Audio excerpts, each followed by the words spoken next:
Meg Yates, and I'm the founder of Trek Learning Centre, Trek Therapies and Trek Experiences. Trek was founded in 2017 originally to provide therapeutic recovery work for children and young people experiencing impacts from childhood harm and significant ill mental health. And we've worked in that space for a really long time in Monbulk. We have a therapeutic farm here, and we work within a range of recovery frameworks for children and young people to support neurobiological and physiological recovery of a range of disorders, survival strategies that have become really problematic, and serious mental health issues. We've expanded over the years to meet the needs of the families that we work with, the young people that we work with, and to be able to offer services that are relevant to where families, children, young people are now. So we've expanded our offerings considerably over the years, and I guess the most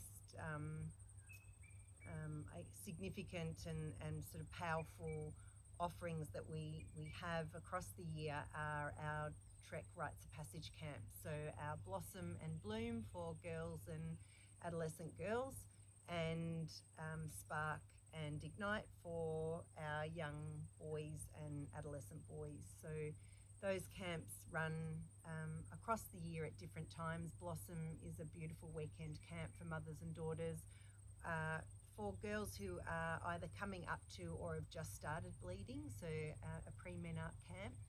And it's a camp that is full of real just fun and play and joy in being together with 12 other mothers and 12 other girls, and hearing stories from other women, learning and understanding a whole range of wondrous things that happen to our bodies as we transition from a girl to an adolescent girl, and really feeling very excited and powerful in that knowledge, and really, I guess, starting to tune in and hone into some of the stories that we may carry as women that may be harmful to our daughters, or to see whether our daughters have already absorbed some of the stories of limitation or shame that they may have around who they are as a girl, around their body, their capabilities, and their values. So it's a wonderful weekend, and everybody leaves feeling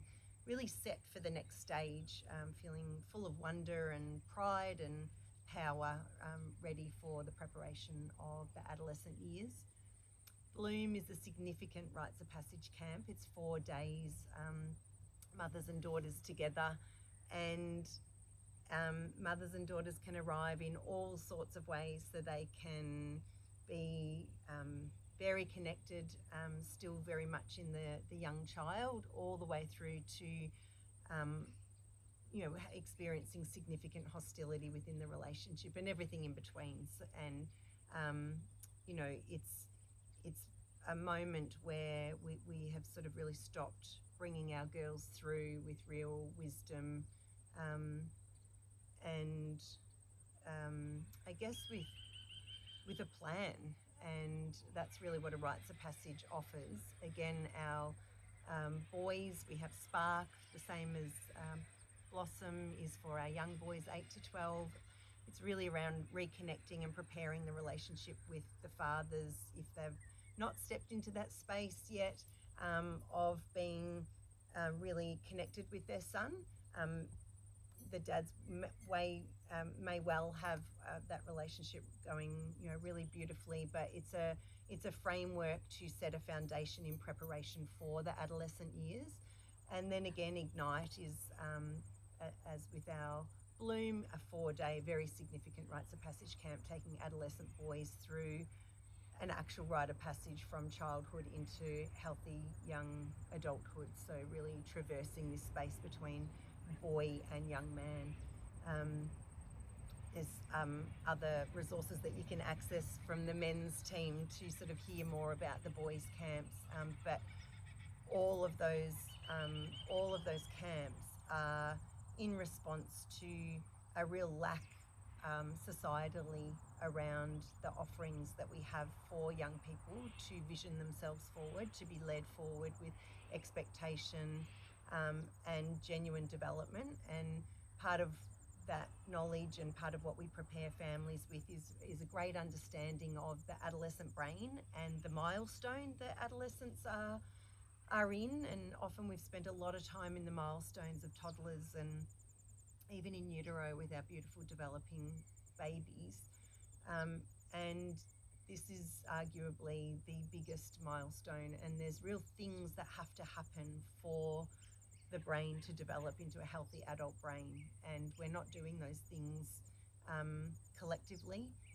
They're not being acknowledged, and they're not being held with a sense of certainty or with an understanding of what it looks like to step from child to healthy young adulthood and eventually into adulthood. So understanding the psychology of a child and that of a healthy young adult, understanding the neurobiology of an adolescent, and reframing, redeveloping, and shifting those ways of connection, shifting our ways of communication, shifting expectation to ensure that freedoms match responsibility, in being able to have a table to come to have agreements in place that have been founded in real love and real openness. And that's what happens over those camps. So again, 12 young people and 12 parents or significant adult figure attend for that 4 days. And there's a point in that camp where our young people are separated, and they have a very beautiful night of transition and return to their parent and are celebrated as a young adult, and ultimately return to community, awaiting community on the last day of the camp, who receive this young person back as a young adult, who have this young adult introduced to themselves. And it really marks a moment. It marks a change in tone.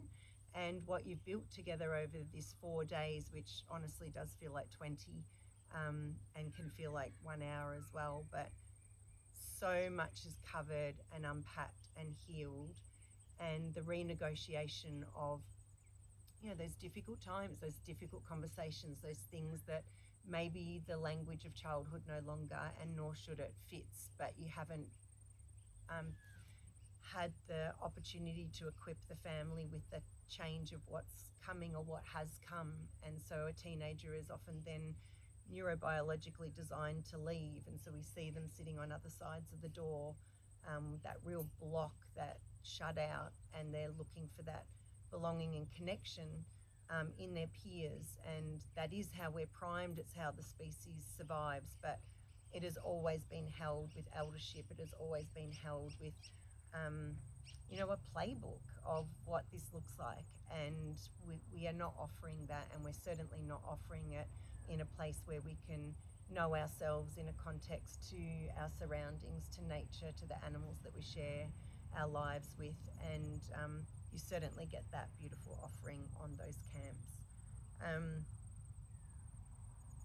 Trek Learning Centre it's grown and evolved into something that, although I had a very strong vision of what I wanted to offer, and my training and the study that has happened over 30 years has really led me, I guess, to the interventions that we all use today. We're incredible practitioners. We have a wonderful team here, and it's just been an absolute privilege to watch it grow, evolve, respond to the needs of community, to build such trust and strength within the community, to see families change and turn around, to see the mental health of young people to genuinely move from moments where they may feel they no longer want to be here on this planet, to watching a young person really have a sense of ambition, of success, of pride, of strength, of personal value, to have built new forms of communications with their families, to be seen and witnessed as somebody valuable, as somebody capable, as someone with wonderful capacity, with someone that the world needs, and it's a joy to work here. It's been a privilege to grow and expand beyond what I ever envisaged.